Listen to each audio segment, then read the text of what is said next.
নমস্কার, আমি কবিতার কলতান থেকে আমার চ্যানেলে সবাইকে স্বাগতম। বড়দেরকে প্রণাম জানি, ছোটদেরকে অনেক অনেক আদর আর ভালোবাসা জানালাম। আমি এখন চলে এসেছি হ্যাশট্যাগ আমরা সকলের আজকের বিষয় নিয়ে। আজকের বিষয় দিয়েছেন মনের দরজা চ্যানেল রুনাদি। আর রুনাদির বিষয়টা হচ্ছে যে তোমার পরিচিত কেউ হতাশায় ভুগছে, তা তোমার করণীয় কী। খুব সুন্দর একটা বিষয়। আমরা প্রত্যেক দিনই প্রথমে রুনাদিকে অনেক ধন্যবাদ জানি বিষয় দেওয়ার জন্য। বেশ কয়েকটি বিষয় রুনাদি দিয়ে রেখেছে।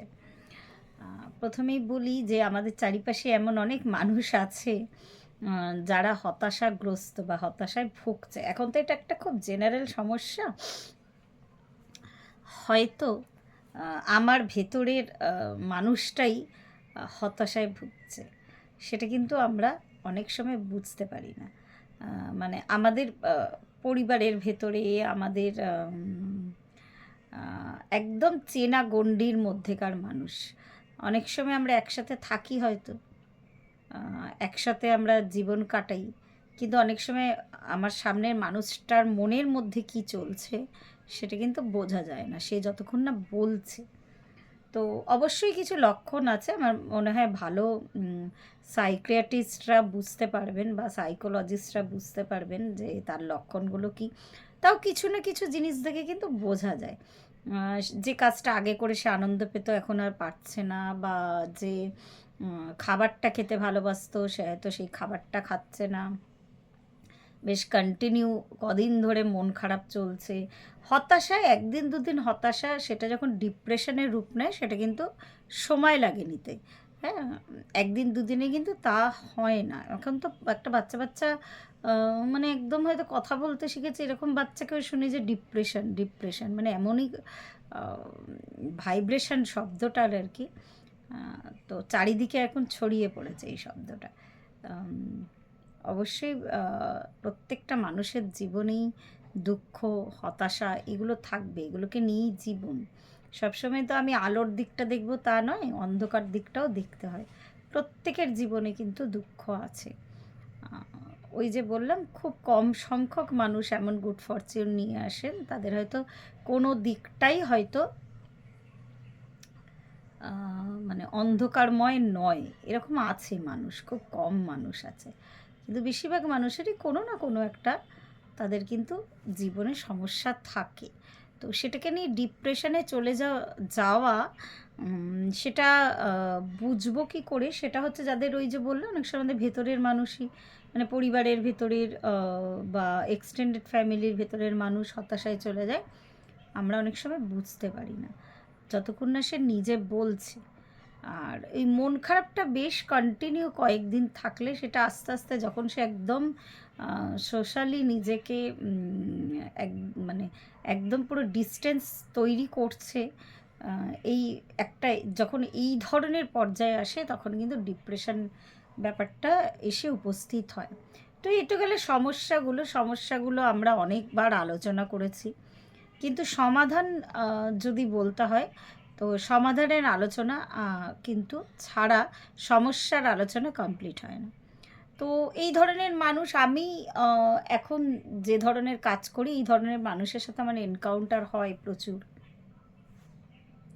চেষ্টা করি নিজের দিক থেকে যতটা পজিটিভিটি দেওয়ার ততটা পজিটিভিটি দিতে, তার সঙ্গ দিতে যতটা আমি পারি। সঙ্গ মানে এই নয় যে তার সাথে 24 ঘন্টা গল্প করতে হবে, তার সাথে সময় কাটাতে হবে, তা কিন্তু নয়।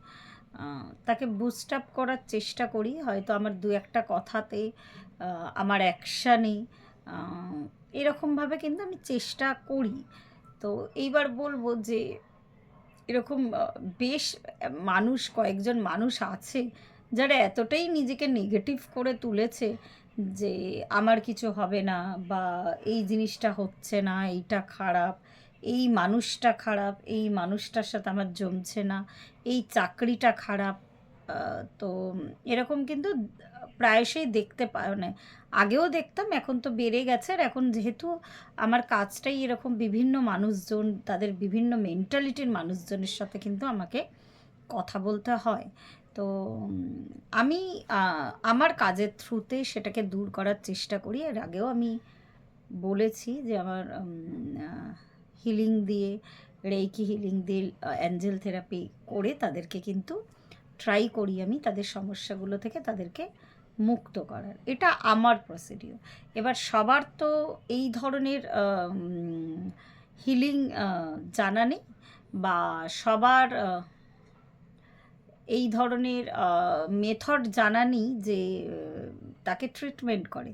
ট্রিটমেন্টটা তাহলে কিভাবে করতে হবে? ট্রিটমেন্টটা এমন কিছু জিনিস তার সাথে অ্যাপ্লাই করতে হবে, মানে সে যখনই ওই নেগেটিভ কথাটা বলবে, কোনো কিছু নেগেটিভ, এটা নেগেটিভ ওটা নেগেটিভ, চাকরি হচ্ছে না নেগেটিভ। আমার এই রিসেন্ট একজনের সাথে, মানে আমার পুরনো অফিসের কলিগ আর কি, নামধাম কিছু করছি না, মাঝখানে সেভাবে যোগাযোগ ছিল না, ওই ফেসবুকে একটা লাইক দেওয়া এরকম।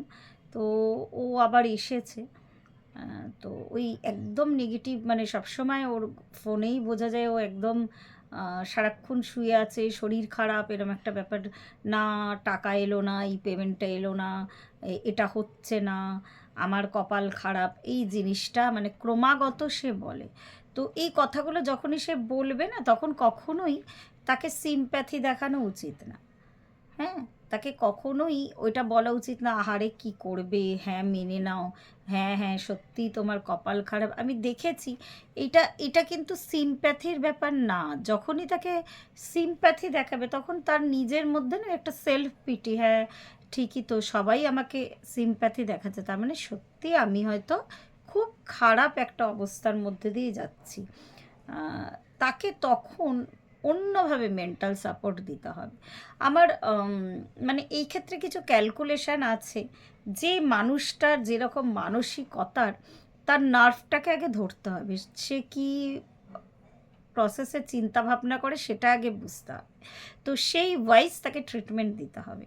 তো যখনই এইরকম কেউ বলবে, এটা এটা মানে সবার আগে আর কি অ্যালার্মিং, যে কখনোই তাকে বলবে না যে হ্যাঁ তো দিদি সত্যি তো কি করবে, হ্যাঁ মেনে নাও, সত্যি তো তোমার কপালটা খারাপ, এটাও হলো না তোমার, ওটাও হলো না তোমার, আর কি হবে, বয়স হয়ে গেছে। কখনোই বলবে না, কখনোই। আমি অন্তত অ্যাটলিস্ট এই ফর্মুলাটা অ্যাপ্লাই করি না। আমি আমার নিজের মধ্যে ডিপ্রেশনে যাওয়ার মনে 100টা কারণ আছে। ক্রমাগত ডে বাই ডে এরকম ঘটনা ঘটে যে অন্য মানুষ হলে হয়তো সত্যি হতাশ হতো, কিন্তু আমার না, আমি নিজেকে সবসময় নিজের কাছে এক্সাম্পল হিসাবে রাখি, আর এটাই যাতে আমি আজীবন রাখতে পারি। তো জীবন তো এই জীবনটা যে এই নামটা পেয়েছি আমি, এই জীবন আর কি, এই নামের এই জীবন, এই জার্নিটা তো উঁচু নিচু সব মিলিয়েই চলবে। কিন্তু আমি এই জার্নিটাতে যাতে এইভাবে আমি, মানে একদম শেষ দিন যেদিন উপস্থিত হবে, আমি যেন সেদিন বলতে পারি যে না আমি হেরে যাইনি, লড়ার আগে হেরে যাইনি, অ্যাটলিস্ট আর কি আমি লড়ে হেরেছি। তো এই ধরনের মানে এটা আমি মনে করি। এবার যে মানুষটা সবসময় এরকম নেগেটিভ কথা বলছে, একদমই আমি কর্ণপাত করি না তার কথা। যখনই সে বলে আমি সঙ্গে সঙ্গে ওকে রিপ্লাই করি যে এই ধরনের নেগেটিভ কথা আমার শুনতে ভালো লাগে না, বা এরকম কন্ডিশন, এর থেকে অনেক বাজে কন্ডিশন অনেকের আছে। কখনো কখনো আমি নিজের এক্সাম্পল দিই, কখনো কখনো অন্য কারোর এক্সাম্পল দিই। আমি যতটা ঠাকুর শ্রী শ্রী রামকৃষ্ণদেবকে জানি, তার মানে চেষ্টা করি তাদেরকে বলার।